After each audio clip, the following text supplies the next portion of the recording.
What's up, guys? It is Bradley Overrated, and I am bringing you Borderlands 2, the VR experience on the PlayStation 4. And I'm not going to make this too special or anything like that. I'm still discussing it, but I wanted to give you an idea of what you're getting into if you're interested in playing Borderlands in VR mode.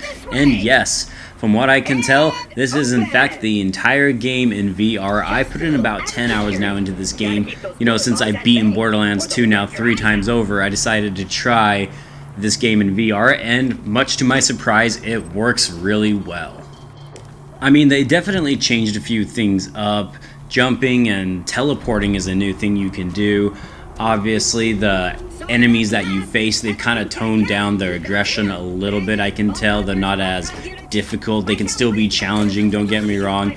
But what was crazy was just being able to look everywhere and see everything. Even in the main menu, when you look around before you even start the game, you have the option to look at your character and to see over the cliff, look what's behind you. It's pretty dang cool, actually.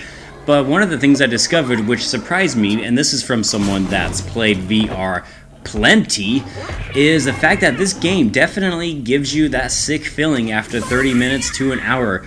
And I've played about 20 VR games now, but this one really, for some reason, and I don't know why, always made me feel sick after 30 minutes or so. I always had to take breaks. And I think it's just because of how well the immersion is of this game that it caused me to be sick. But like I said, it's so cool to just be able to run in this world and see things up close and personal.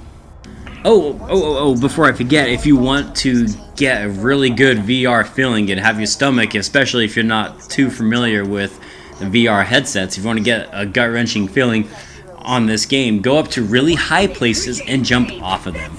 It's kind of trippy, but it's really fun, and I really enjoyed that. It kind of reminds me of Eagle Flight, if you've ever played that game. So it's something to look forward to. And then when it comes to the combat's actually good. It's not the best. It's not as good as obviously playing the game in standard mode.